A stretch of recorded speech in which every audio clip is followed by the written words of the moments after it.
These are my grandfather's medals. William Johnston Knox, known as Bill Knox, one of a family of 8. He and 2 of his brothers served. He didn't sadly come back. One of his brothers came back, less one leg.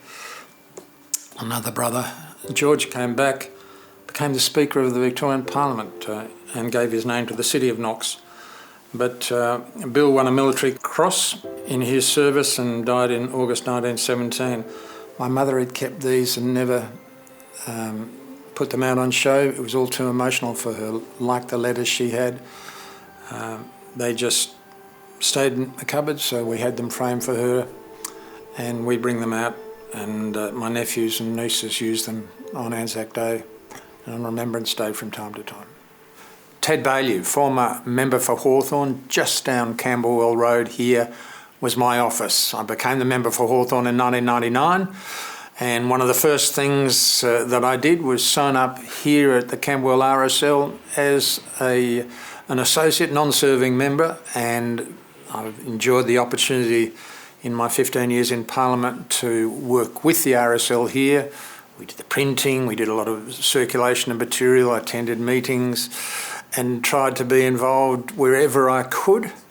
Got to know some of the real characters. Arthur Pearce, who was a very forceful member of the RSL here, and he had me selling poppies and the like at Parliament House, going around with a tray full of poppies, and the Fruins and Hugh Morrison and Oliver Clark and many of the other great characters who are here at the RSL. So I've enjoyed the relationship, and more recently became the treasurer of the RSL here, somewhat unexpectedly, when the RSL was resumed from administration and Jeff Kennett became the president and I became the treasurer. We did a little deal to get involved and try and restore the RSL here to its grandeur of the past.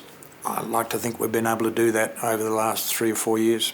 Well, obviously there are veterans of different ages who've been through different experiences, different conflicts. The older veterans who are now largely post-Korean. My wife's family had a strong Korean connection, and we've seen the ricochets of war in our family. We've seen down the generations. I've seen it in my wife's family as well.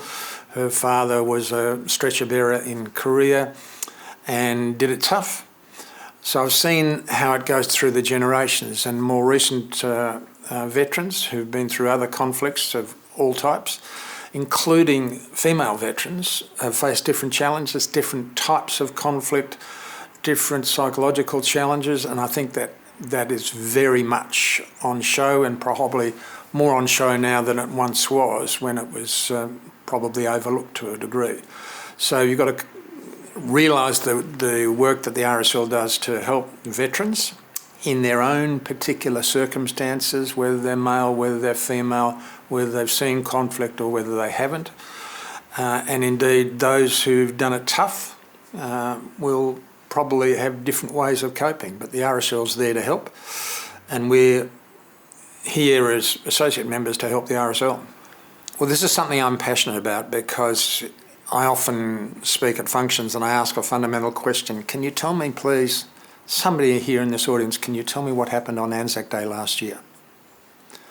And most people go blank. And what we've done over the years is ritualise our commemorations. We say, lest we forget, we must remember.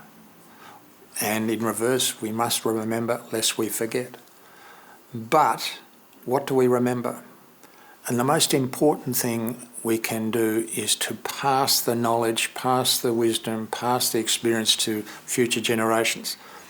And the way to do that isn't necessarily by ritual.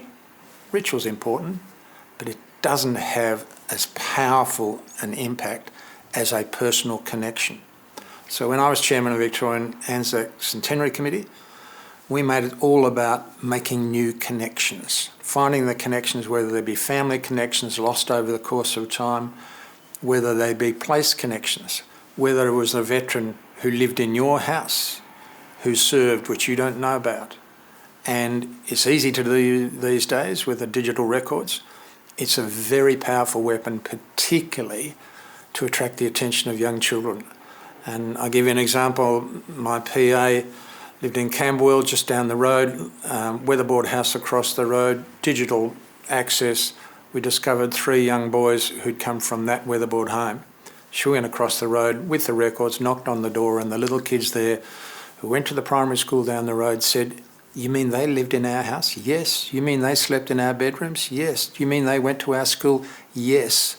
And those little children put their arms around those veterans as if they were family and as if they owned the experience. That's the power of connection, and that's what I've spent the last 10 or 15 years talking about in my role as chairman of the ANZAC Centenary Committee, and including here at the RSL and visiting other RSLs, finding contemporary connections with those who served, sacrificed, suffered and continue to serve. Traditionally, RSLs have focused on the ritual.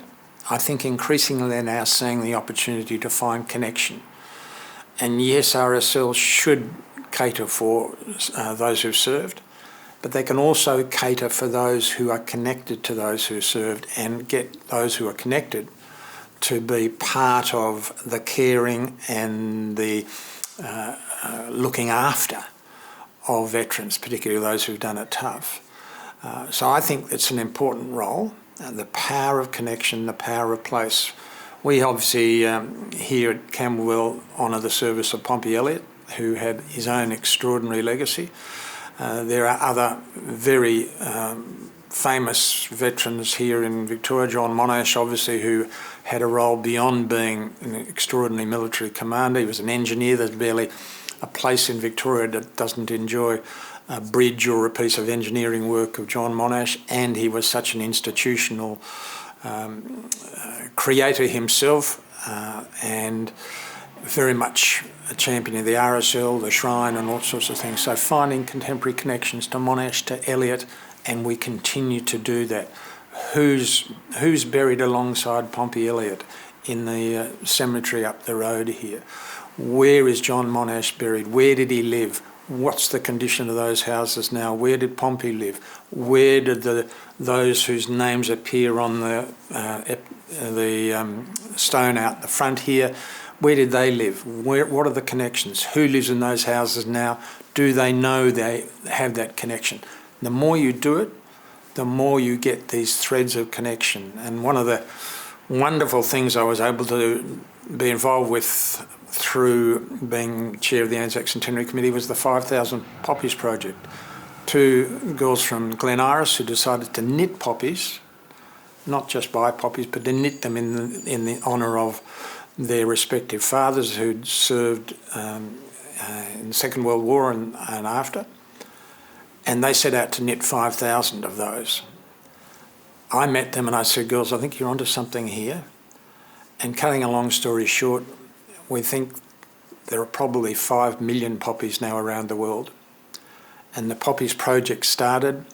It's been on display at Federation Square, across Princess Bridge in an Anzac Day March, at the War Memorial in Canberra, in RSLs all around Australia. It went to the Chelsea Flower Show I think in 2016. An extraordinary experience that was. It's been to Fromell, it's been all over the world.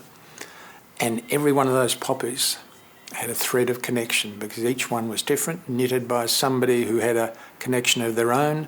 Some had buttons from original tunics in the middle of the poppies, some had name tags on them. And I remember at Federation Square standing there when we'd finally laid out the poppies, and a woman came up to me and she said she was here to have a look and see, and asked me about the history of it. And I was talking and she said, "Oh my goodness, there's the one I knitted for my husband who had passed," and she was in tears. And just that powerful connection, an emotional connection, is something we can nurture and pass the torch to next generations by making those connections. Well, it very much is all walks of life, and people were tempted to say, well, we're a multicultural community, people have come from here, these are past wars, and I had cause to speak before when a young child at a school said to me, "Why do we bother? It's so long ago." And then when I demonstrated the power of connection and the fact that even those young children might find a thread of connection, their view changes. Australians probably don't recognise that in the First World War we had a connection to Japan completely different to the World War II arrangement. In World War One, the first ships were escorted from Albany in Western Australia to Egypt by the Japanese Navy. And we were able to re-establish that connection through the Japanese consulate here and through the embassy. And that was a powerful story to tell. And likewise, we had Indian original ANZACs, we had Chinese original ANZACs, South American original ANZACs. And once you've got the digital data, you can explore very quickly. And we'll be able to do that now for World War I. We'll have it soon for World War II and other conflicts. And that gives you an opportunity to connect with people who probably thought there was no connection. Because no matter where you come from, there's a very good chance that you will actually have a personal connection. If you don't know about it, it's hard to be emotional about it. It's hard to act on it. If we can explore it and direct people to it, it's there forever. And if you get a young child and let them pick up a thread of connection, they'll have that for life. And that's why I say it's about ensuring that we do remember and we know who we are remembering.